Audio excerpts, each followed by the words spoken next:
వనపర్తి జిల్లాలో మంత్రి నిరంజన్ రెడ్డిపై బీజేపీ నేతలు తీవ్రస్థాయిలో విరుచుకుపడ్డారు. మంత్రి నిరంజన్ రెడ్డి నువ్వు నీ పిల్లలు వెళ్లి హమాలీ పని చేయండి అంటూ వ్యాఖ్యలు చేయడంపై ఆగ్రహం వ్యక్తం చేశారు. మంత్రి మాటలను వ్యతిరేకిస్తూ పట్టణ బీజేపీ అధ్యక్షులు బోయేళ్ల రామ్మోహన్ ఆధ్వర్యంలో మంత్రి ఇంటి ముట్టడికి ప్రయత్నించారు. బీజేపీ నాయకులు కార్యకర్తలను పోలీసులు అడ్డుకుని ముట్టడిని భగ్నం చేశారు. అంబేద్కర్ చౌరస్తాలో నిరసన ప్రదర్శన నిర్వహించారు. మంత్రి నిరంజన్ రెడ్డితో క్షమాపణ చెప్పించి వెంటనే మంత్రివర్గం నుండి తొలగించాలని డిమాండ్ చేశారు. లేదంటే నిరంజన్ రెడ్డి ఇల్లు ముట్టడిస్తామని రాష్ట్రంలో ఎక్కడికెళ్లినా అడ్డుకుంటామని హెచ్చరించారు.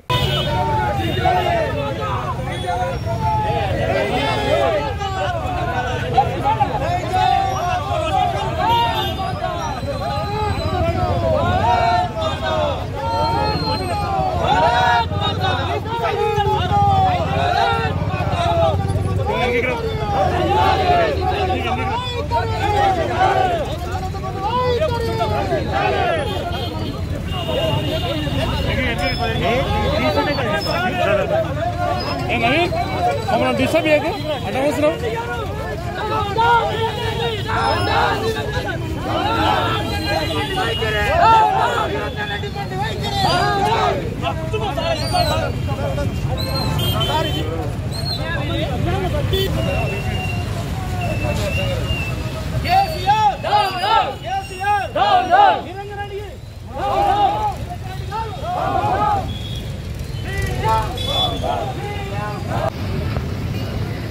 నిన్న జరిగినటువంటి కలెక్టర్ గారి ఆధ్వర్యంలో నాగర్ కర్నూలులో సమావేశంలో మంత్రి నిరంజన్ రెడ్డి గారు మాట్లాడిన మాటలు తెలంగాణ రాష్ట్రం వస్తే ఇంటికో ఉద్యోగం, దళితులు సీఎం చేస్తా, 3 ఎకరాల భూమి అన్న కేసీఆర్ గారు, నిరంజన్ రెడ్డి గారు అంటే ఈరోజు పీజీలు ఎంకామ్లు చదువుకున్న విద్యార్థులు అంటే మీ కంటికి ఎట్లా కనిపిస్తున్నామండి? ఒక అమ్మాయి పని ఉంది, అమ్మాయి పని చేసుకోండి. అమ్మాయి పని చేసుకున్న వాళ్ళు మా మామలు, అన్నలు, తాతలు వాళ్ళు ఉన్నారు. ఎక్కడ తెలంగాణ రాష్ట్రంలో వాళ్ళకు ఉద్యోగాలు రాకపోతే అమ్మాయి పని చేసుకున్న సోదరులు అంతా మా అన్నలు, మా మామలు అని చెప్తున్నాము.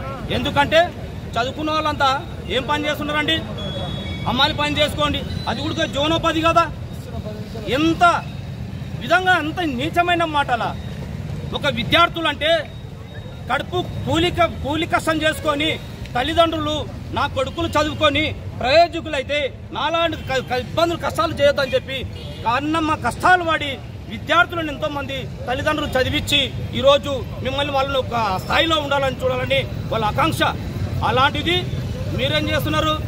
ఉద్యోగాలు లేవు, ఉపాధి కల్పించేటటువంటి దాంట్లో విఫలమై ఒకవైపు ఉద్యోగాలు భర్తీ చేస్తామని చెప్తూ మరి ఎన్నికల ముందు, ఎమ్మెల్సీ ఎన్నికల ముందు నిరుద్యోగ వృత్తి తప్పకుండా అమలు చేస్తామని చెప్పినటువంటి ఈ రాష్ట్ర ప్రభుత్వము, మరి రాష్ట్ర ప్రభుత్వంలో కేబినెట్ మంత్రి అయినటువంటి నిరంజన్ రెడ్డి గారు మొన్న చేసినటువంటి నిరుద్యోగ యువకులపైన వ్యంగ్యంగా మేము ఉద్యోగాలు ఇవ్వలేము, మీరు హమాలి పని చేసుకోమని చెప్పేసి చెప్పడము చాలా దారుణము.